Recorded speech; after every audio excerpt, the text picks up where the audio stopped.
All right. Okay, everyone, it's 2:01, so we're going to go ahead and get started since we just have 1 hour for this session. Good afternoon. Thank you for coming to our first in our three-part series on alternative land ownership models. Before we get started, I want to inform you that this event is recorded. Please feel free to leave your camera off or change your name or remove it if you prefer to be anonymous. Harrison Pittman, the director of the National Ag Law Center, will be our moderator today. During the event, please place any questions you have in the chat. We will collect them and then Harrison will present them during the Q&A. And we ask that you please mute your microphone during this event. As I mentioned, this is the first in a three-part series on alternative land ownership models. The series is taking place on Thursdays at 2 p.m. Eastern Time in September. Today's topic is on transitional lands, farm to forest, where we'll hear about the importance of land ownership for African Americans, issues on heirs property, and how forestry and foresters are working to help families maintain their land and make it prosperous. The second installment will be on September 22nd, where we will discuss agrarian commons as an emerging land ownership model. The panel will be moderated by Francine Miller, Senior Staff Attorney at the Center for Ag and Food Systems at Vermont Law School, and will feature Duran Chavis, an urban farmer and educator, and Kristen King-Rice, a legal expert on community land trusts. The final installment will be September 29th, with Jamie Flood and I presenting equitable land access resources and tools for information and legal professionals. We hope you'll join us for the entire series, and you will find additional registration links in the chat. I would now like to introduce Harrison Pittman, Director of the National Agricultural Law Center in Statesville, Arkansas. Appreciate that, Kirsten. We got a great program today, and I'm looking forward to learning along with everyone else today, in addition to being the moderator. In terms of questions, if you don't mind, as you go through it, because there can be a delay in questions popping up in the system, go ahead and enter them as you have them, and we'll get that way they'll be teed up and ready to go when we get to that part of the presentation. Our presenter today is Alex Harvey. Alex is the president and founder of Legacy Land Management, LLC. Alex lives in Biloxi, or in and around Biloxi, Mississippi. I think he's kind of the hand behind the curtain in Biloxi, is my impression. He studied forestry and wildlife management at Mississippi State University, graduated in December of 2005. So Alex is a forester, as I mentioned, out of Mississippi. He's worked with the Federation of Southern Cooperatives, the Center for Heirs Property Preservation, and many other organizations that help landowners address heirs property's concerns. Alex is an avid outdoorsman, which is part and parcel of his work in this area, and what he's going to talk about is today. And I'll just stop there and hand it over. Alex, take it away. Thank you very much, and I really appreciate the opportunity to sit down and present with you guys. This is awesome. So my name is Alex Harvey. I am president and founder of Legacy Land Management, LLC. I am a consulting forester and wildlife biologist, and the majority of the clients that I work with are African American landowners across the states of Louisiana, Mississippi, Alabama, Florida, Georgia, etc. Okay, I'm looking for that PowerPoint, Jamie. There we go. All right. Okay. So,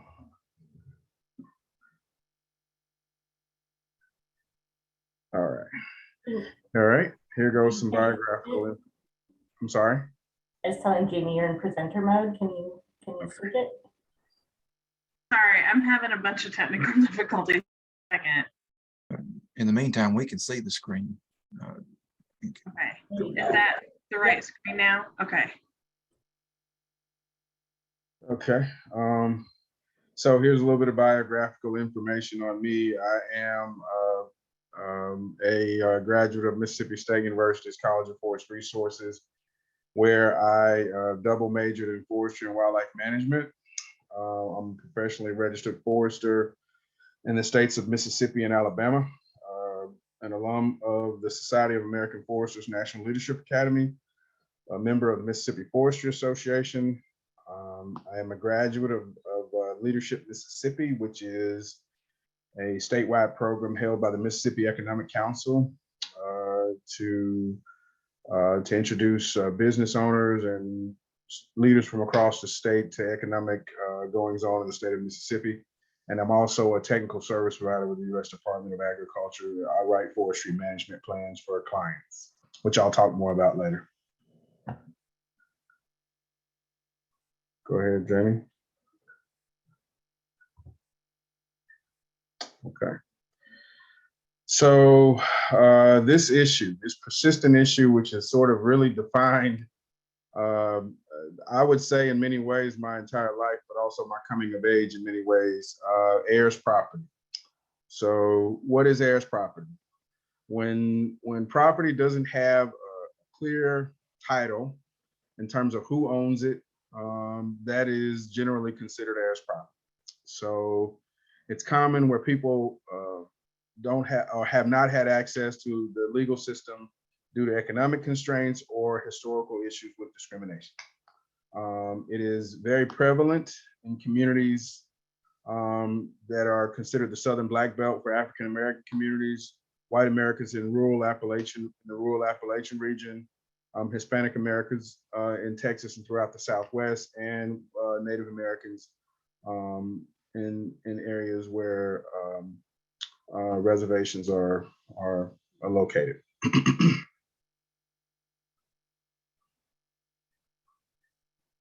So this map gives you just a general overview of the southern states. However, it also points out regions within the South, more or less, where you can more readily find historical issues with heirs property in those sort of sub-regions. And they also correlate with what the U.S. Department of Agriculture has in the past denoted as counties where there is persistent poverty. These areas, heirs property land ownership numbers tend to be very high.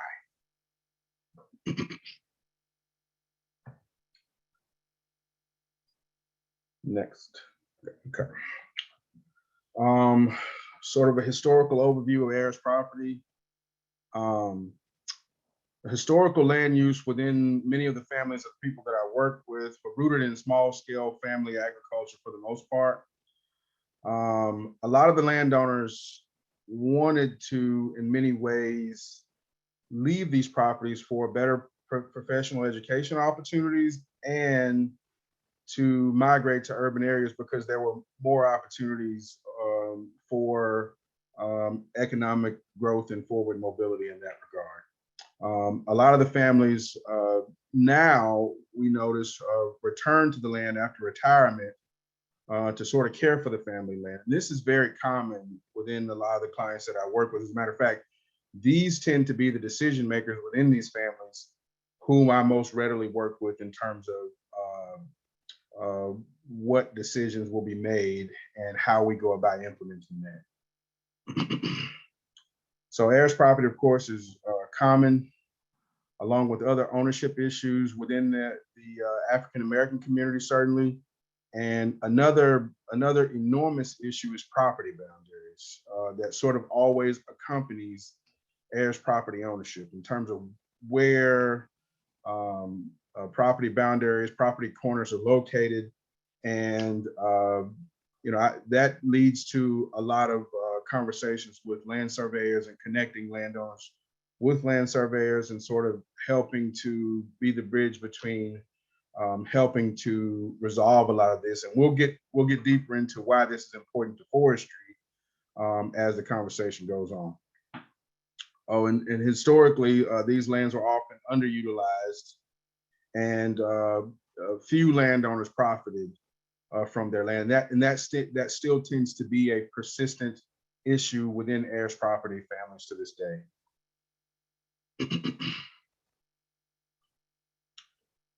So some of the historical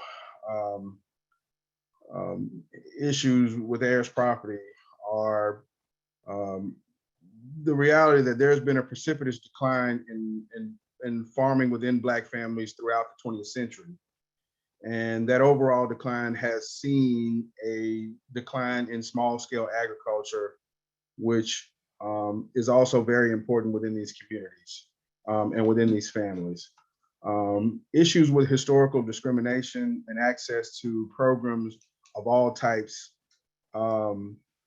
have been problematic in terms of generating economic return, which is really important for these lands to stay within African-American families, because if they're not a financial asset, then they're a liability. And that tends to increase the conflicts within families. And ultimately, that means that lands are likely going to be lost because families are just going to sell them and move forward. We have to also talk about the importance of the Great Migration within the framework of how a lot of these lands were sort of left in the current condition that they're in. And of course, one of the most important overarching reasons for the Great Migration was and still remains, of course, Isabel Wilkerson has pointed this out very well, various forms of violence, if you will. So a lot of economic issues in terms of access to those programs that I referenced earlier. There were opportunities for landowners to leave and go to northern centers or out west or the Midwest to find industrial jobs, which are very important, and opportunities that were not necessarily present within the rural South. And also, again, the pursuit of education and moving off the farm to greater opportunities.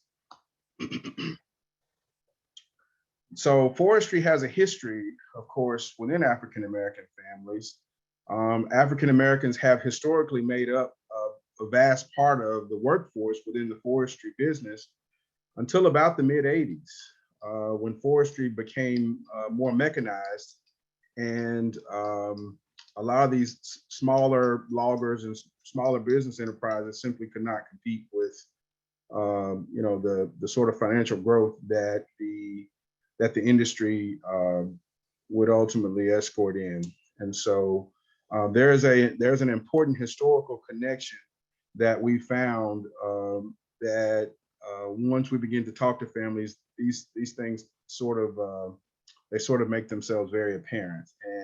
And it's a very interesting connection in terms of relating, back to families, their connection to forest. And, and we're often, of course, times reminded about how families, of course, already know that and point those things out. So,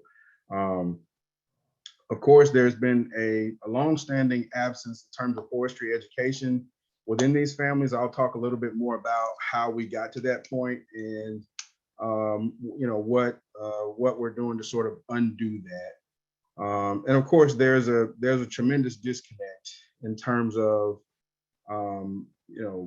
African-American communities and the forestry business, simply because of historical issues with discrimination.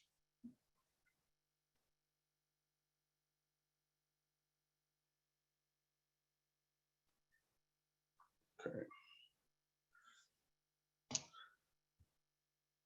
So heirs property affects forest management and long-term wealth opportunities in a number of ways.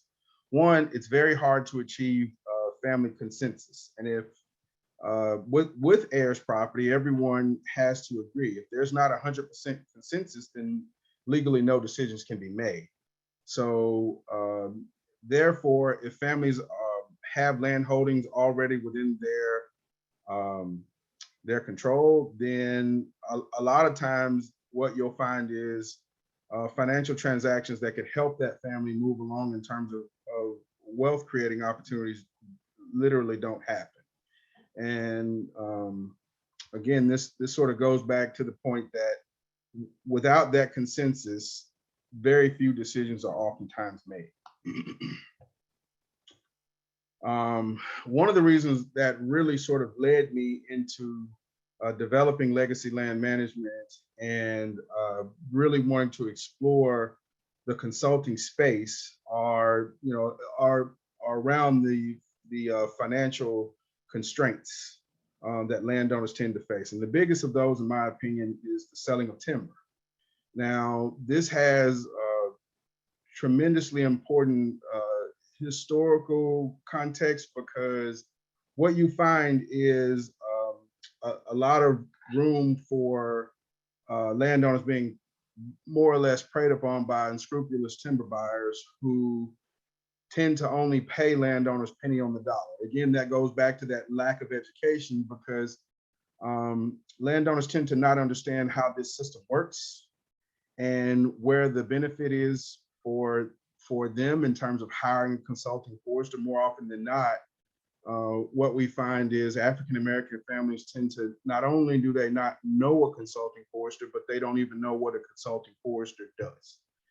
And that leads to a lot of opportunities to be taken advantage of in terms of the financial transactions that could help create long-term wealth and to keep these family land holdings in place. And I could talk for days on end about a lot of the horror stories where I've heard about families being taken advantage of. One in particular really stands out with me, and I really like to share it. So this was about 2016 when I got a phone call from a colleague of mine who was an extension forester with one of the universities that I most readily worked with.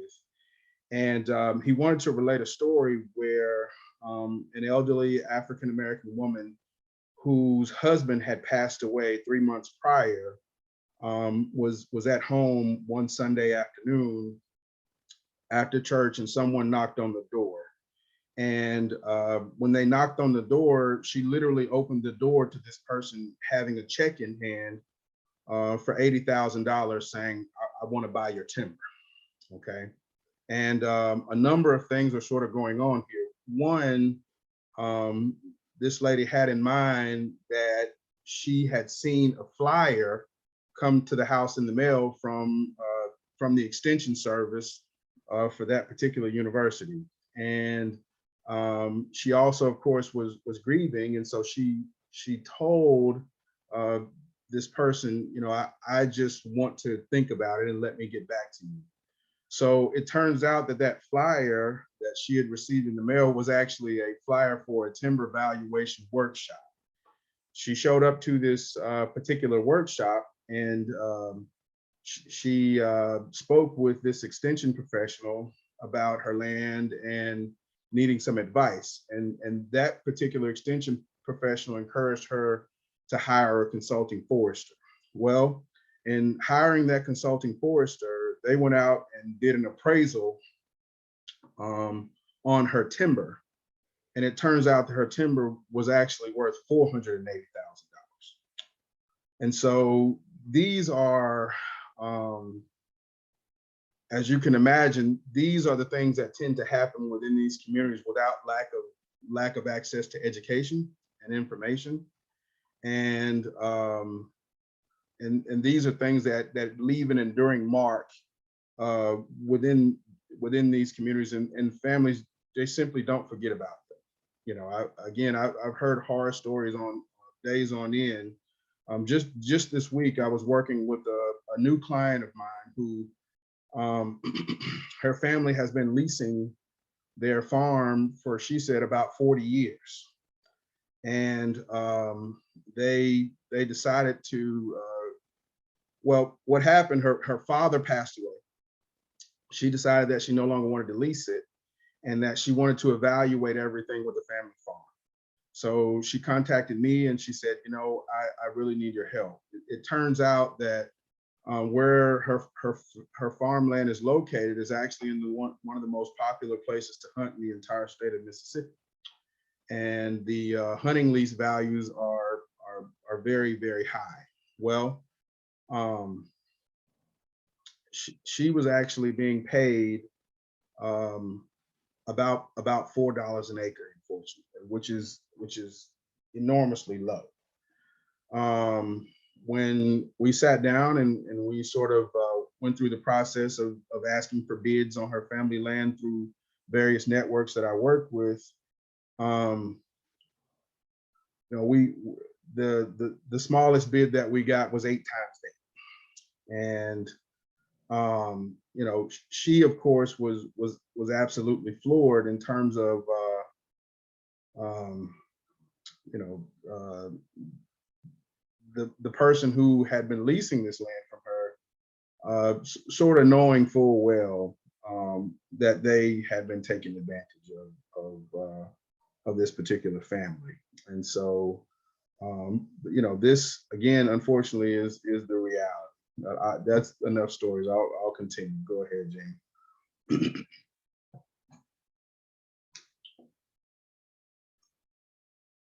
So heirs property constrains how families manage land.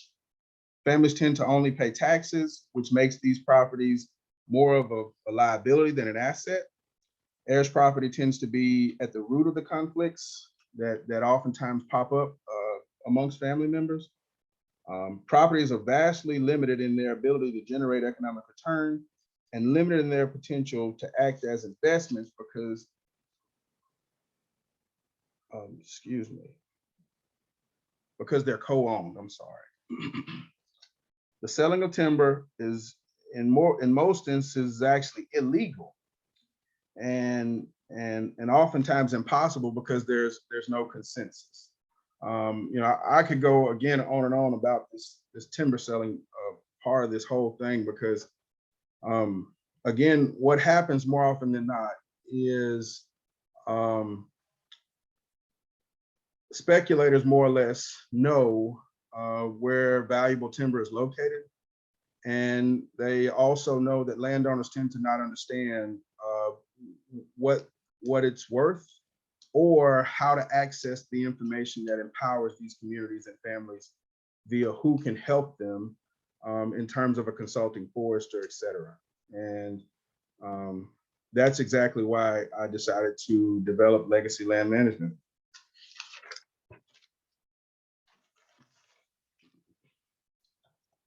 So we have found continued success in working to identify family members that are oftentimes scattered, of course, throughout the country. Then we work to get those families to agree on a path forward to help them identify legal resources, which is really important because the legal part of this whole thing helps families generate new business structures, and it democratizes amongst families the decision making, which tends to reduce the conflict, of course. Okay, next slide.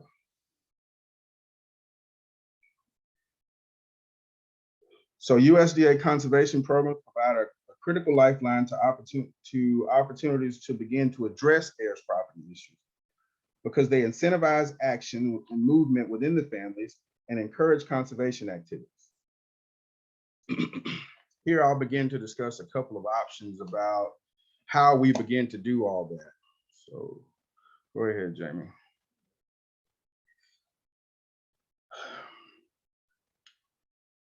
So forestry has become an option for a number of reasons. One, it generates financial return, which helps turn these properties from a financial liability to an asset. And then families become engaged and they want to all sort of come to the table with ideas and be a part of the discussion. From there, you know, we can work with families to generate a forest management plan. Families can participate in financial assistance programs. EQIP tends to be one of the most successful in that regard. The Environmental Quality Incentives Program, where families apply from year to year for particular conservation practices, and then they are approved for those practices and receive financial return. And that's sort of where my company comes in, where if a landowner is approved for a conservation practice, say for instance, tree planting or prescribed burning or site preparation or any of those things, more often than not, because of the lack of access to information part of all of this, landowners tend to not understand who they can go to actually get these things done.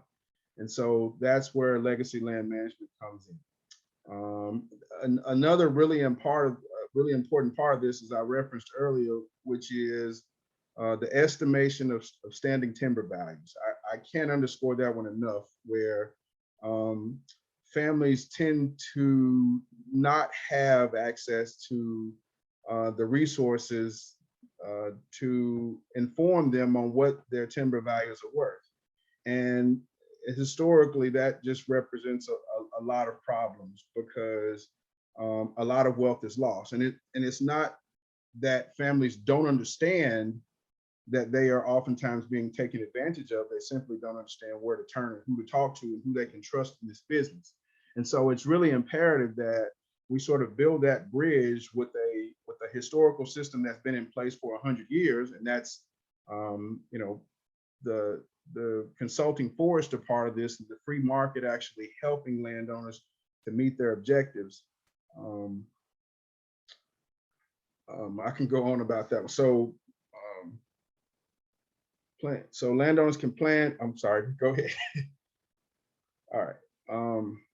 Historical challenges facing African American landowners and communities. The ideas to generate a way forward. Of course, USDA programs are really important. I can go on and on about that. Environmental Quality Incentives Program, conservation easements are important. The whole outreach and education piece, where we're actually working within communities to talk about a number of issues and empower these communities by explaining the process of working with a consulting forester. We work with other private funders in terms of funding mechanisms, if it's a land trust or a leaseholder or any of those things. We always talk about estate planning as being a really important part of future decision-making for these lands to stay in the family, and ultimately land retention. We encourage landowners to keep their lands.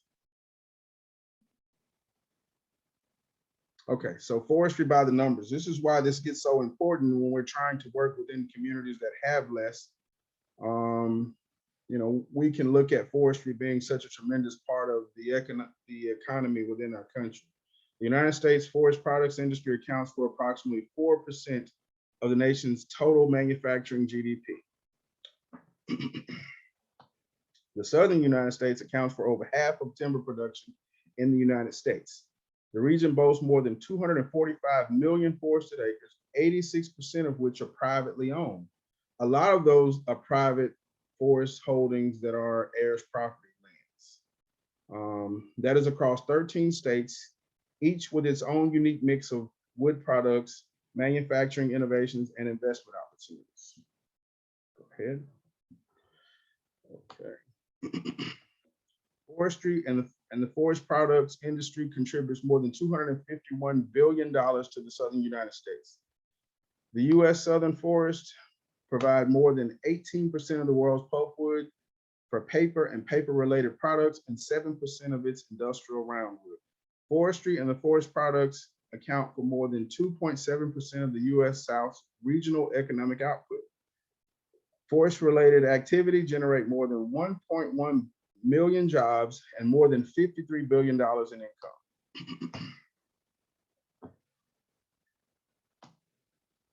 Okay.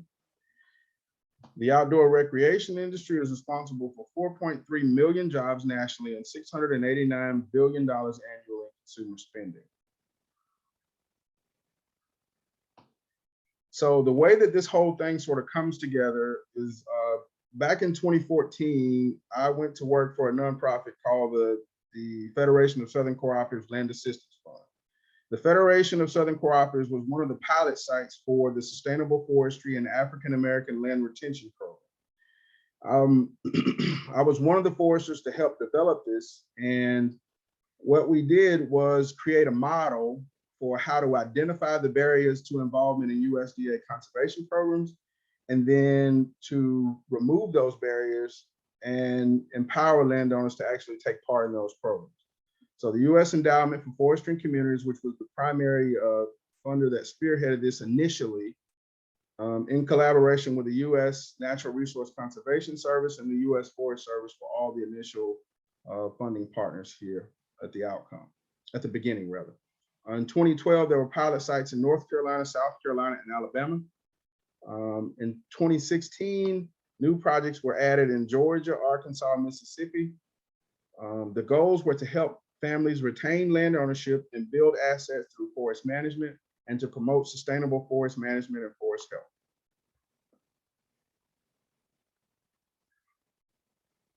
Next slide. Okay. So strategies for success. The three most important things to helping landowners do the sort of most important thing is marketing their timber sale.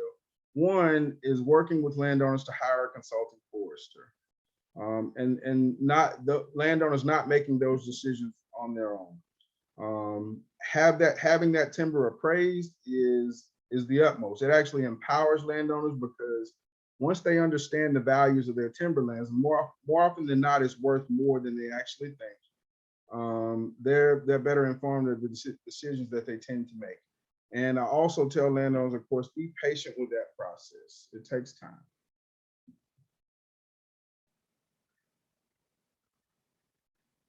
So what we tend to find within, African-American families who own forest lands are the current forest conditions tend to not be suitable for logging simply because of the historical context that these lands sort of came to, right? Where let's say 30 years ago or a little bit more, families tend to not have financial means, so they sold their timber. And because they didn't have education in terms of where the resources were to help begin new forests or how to go about that process, they let nature sort of do its own thing. So forests regenerated to old fields, timber was sold. There was no tree planting or prescribed burning or thinning, and a lot of these forests are sort of in this very degraded condition. I'll just go right ahead after that.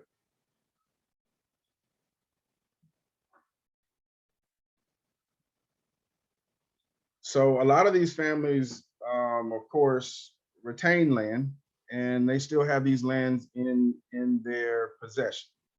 But a lot of the history that goes along with these lands is really important in terms of how we begin to work with landowners, how we acknowledge a lot of the trust issues that these landowners have, and how we begin to sort of dismantle all that and empower these communities.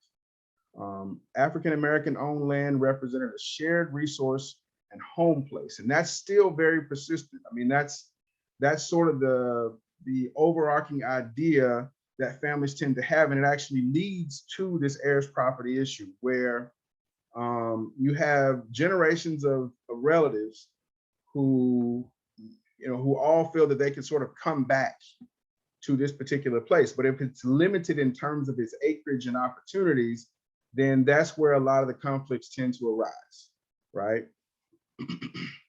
African-American owned land is still very important within these families. That is, I can't underscore that enough. Memories of being on the land when people were young and they were farming and they were visiting is still very present, and that's something that landowners will oftentimes share as things that they want to reconnect with, and they also are very sincere about honoring the previous generations of ancestors that left these lands to them.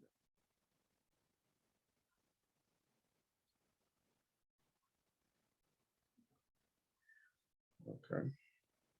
So steps in terms of how we actually go about doing this. This is the nuts and bolts of what we do day in, day out, and actually help landowners. The initial contact, where we go out, we meet landowners, we talk to them where they are, we talk to them about their property, we begin to build trust. I can't underscore enough how important trust is, because if landowners don't trust you because there have been historical issues where families have been taken advantage of, then they're certainly not going to hire you as their consulting forester or begin to dismantle these really problematic patterns that have caused all these issues. So we do a lot of landowner meetings. We get them to talk about those stories. We empower them through forest management planning.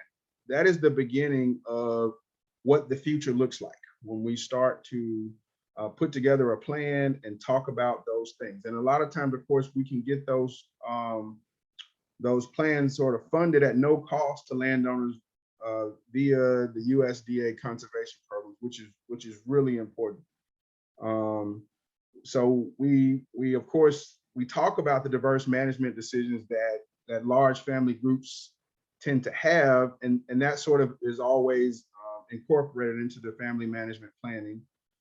We engage with other forestry professionals in many ways. If there are state agencies, if there are employees within the USDA that we can come out and talk about other resources, that tends to, of course, underscore building that trust with landowners. And then, Legacy, of course, works with landowners to implement those forest management practices. We follow up and stay on track. We introduce them to forest owner organizations like the Mississippi Forestry Association and others in various states. And then we talk about things like certification, which is really important for wood products in the future and generating financial return for years to come. And then, of course, we also provide tax guidance. So this picture is, I just thought to throw this in here because it has so many stories that I could talk about. The photo on the left is, that is the state conservationist for the Natural Resource Conservation Service. On the very far left in the brown shirt, his name is Ben Malone.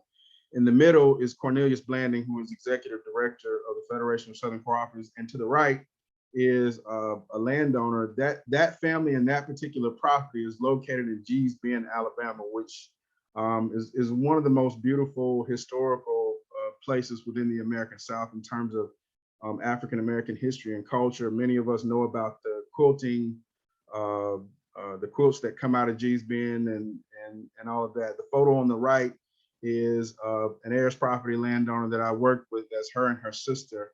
And this was the day that we finished their forest management plan. And that smile under that tree was the end result. So I always like to share that. Ongoing with legacy land management. So, my company is a company that's expanding.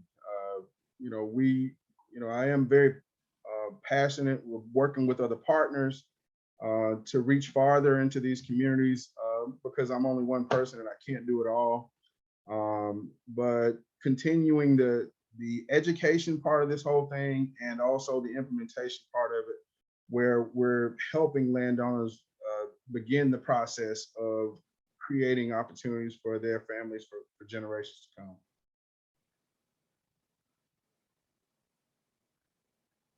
Conclusions. So heirs property, of course, does not mean that land is unimportant to landowners. Obviously, it keeps people from benefiting from the land, and that is the most difficult part for a lot of these families to sort of address. It does, in fact, gets worse over time as elderly family members pass away. It takes time and effort to resolve. Resolving heirs property may work best when linked to economic opportunities, which is why these USDA programs and other opportunities are so important for landowners. And it creates assets and empowers these families and communities. I'll stop there. Here are citations, and that email address is the best way to contact me.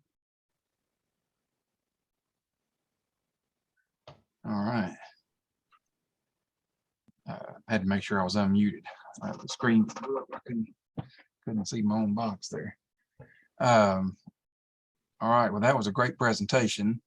And while we're waiting for questions to come in, I was thinking back to the story you told, Alex, of the widow that had the farmland and had gone to the extension meeting. And one question I have is just pretty practical. For say someone on this call, or they know someone and they want to contact a forest consultant, whether that's you or someone else. Like, how do you do that? Like, where Great do you question. go? How do you know who to be comfortable with? Yes. You know, how do you get that conversation going? What are good avenues for people to have in mind to be able to relate to others?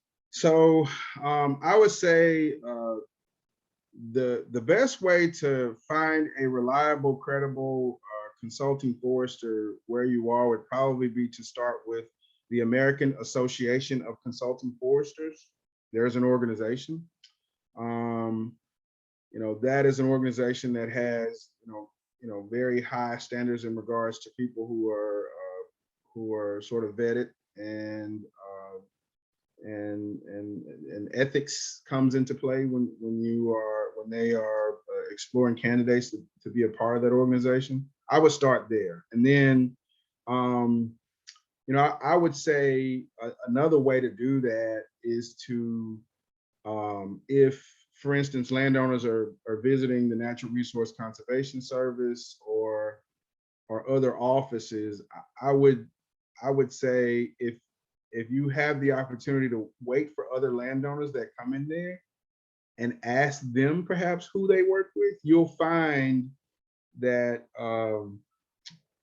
that the names that you get are also professionals that are highly regarded, and that would be a good way to do that. Okay. Let's see. This is straight. I think it's real easy, kind of almost housekeeping type question. Can we share that last slide with contact info? Yes, I've copied that into the chat. Yeah. I'm trying to, sorry. Yeah. I mean, Alex, you don't have any issue with someone sharing that? No, of course not at all. How has climate change affected planning for future forest management on these properties? So that is a good question. I would have to say that that question sort of remains to be seen in many ways now. Whereas currently we're sitting in Mississippi, where central Mississippi in many regards is sort of underwater with historic flooding and that kind of thing. We can expect that will probably become more and more apparent. We don't know that for certain, but that's likely. Where we have issues with drought, and the South has been, for the most part, fairly quote unquote lucky, if you will. But in the Western states and the Midwestern states, those have become issues, and we have to adjust the recommendations, unfortunately, that we oftentimes make to landowners in terms of what they should look to do in the future. And if that's tree planting or wildlife habitat enhancements or that sort of thing, then we definitely have to be cognizant of we don't want to go out and tell somebody to plant $1,000 worth of seedlings and know full well that for the next 6 months we're forecasting a lot less rain, right? So it definitely affects what we do, but I would say the full scope remains to be seen yet. Okay. What sort of a land deed or land deeds do family owners have on their heirs' property?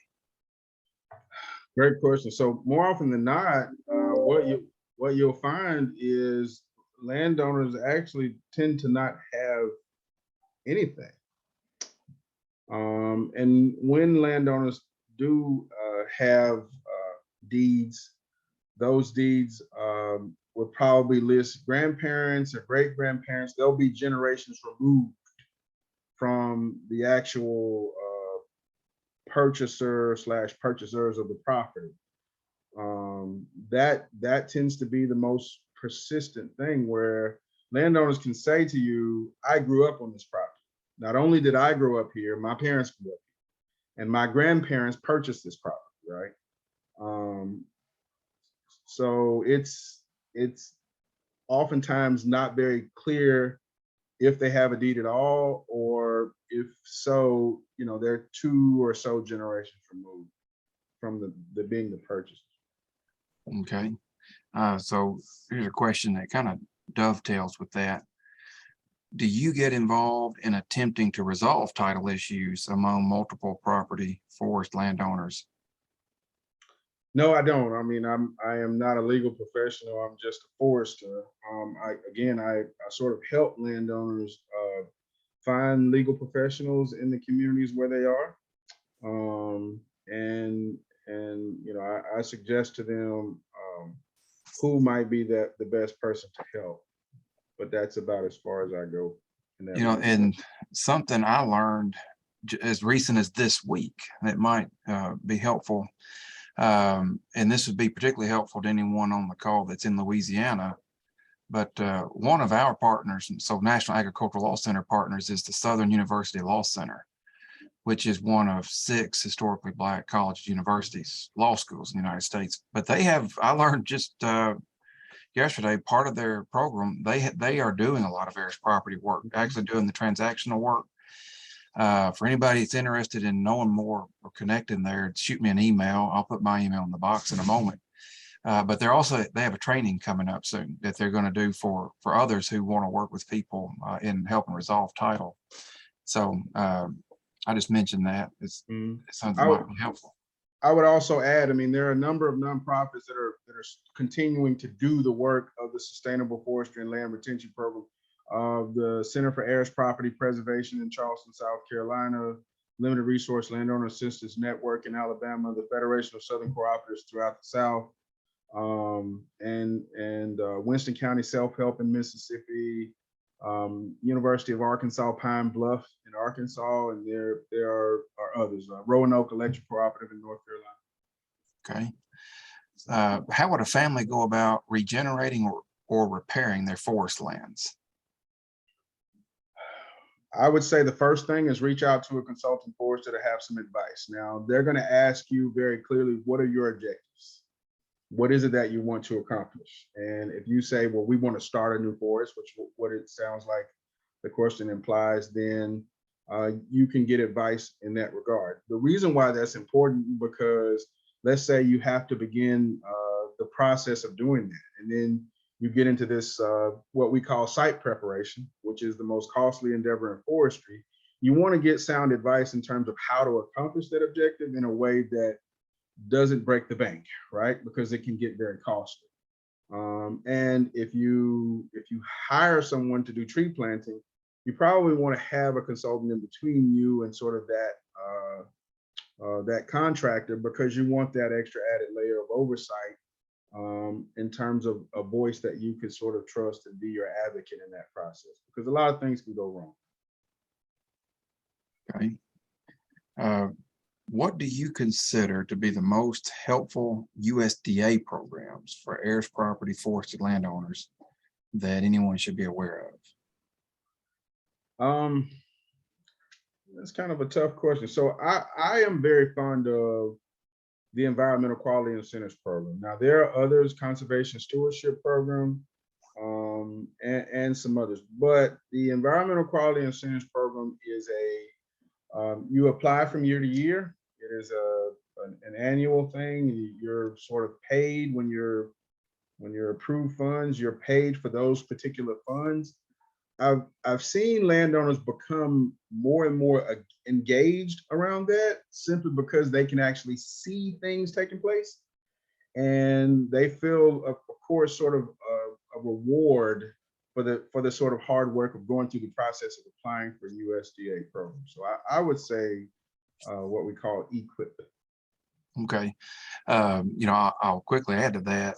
In the most recent Inflation Reduction Act, there was increased spending for several conservation programs. I pretty much doubled some of the programs, and EQIP is one of them, and it's geared more towards the carbon world.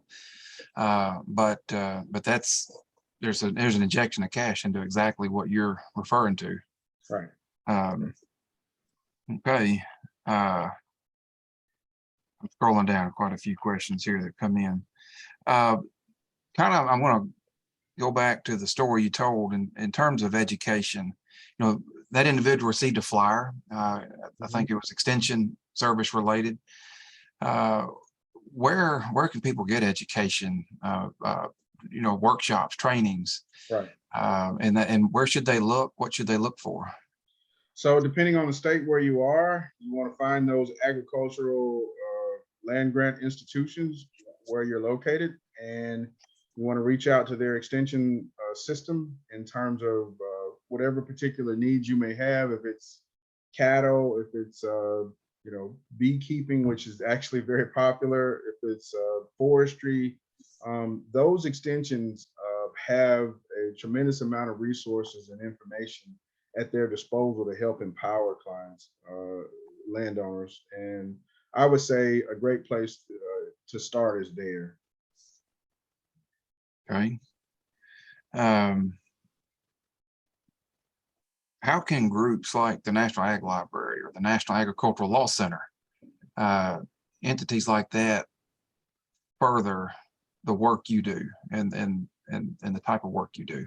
Well, that's a great question. I think that one of the things we can do is simply what we're doing right now, where we're sort of beginning the conversation of what is it that you do and how are you working to address challenges within these communities, because that begins a conversation of here is what we do, or here is what we've done, and ultimately that conversation grows, and you can actually reach back and bring landowners to the table and get their insight and input, and bring in perhaps other nonprofit organizations or whomever, where that conversation only continues to grow. So check me here on my date again. You graduated in 05, right? Yeah. I'm curious, in your experience, to what degree is heirs property types issue, particularly in forest, is it incorporated into curriculum, either at the time you were a student or since then? And if it's not, I'll just throw it out. Should it be? I think I know the answer, but I want to throw it out that way.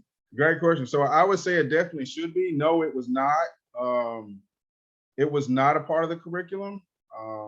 When I went through college, the work that I was, of course, very fortunate to do, starting in about 2014, has sort of put this thing, at the forefront, where we're not only do forestry professionals now better understand how to address the needs that these particular landowners have.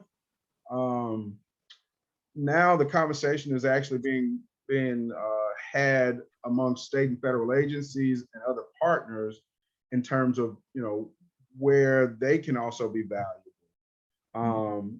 I think that that is such an important question. Now, I say that because I am a kid who grew up on family land that is heirs property. I have heirs property on both sides of my family, and it's so prevalent in many respects that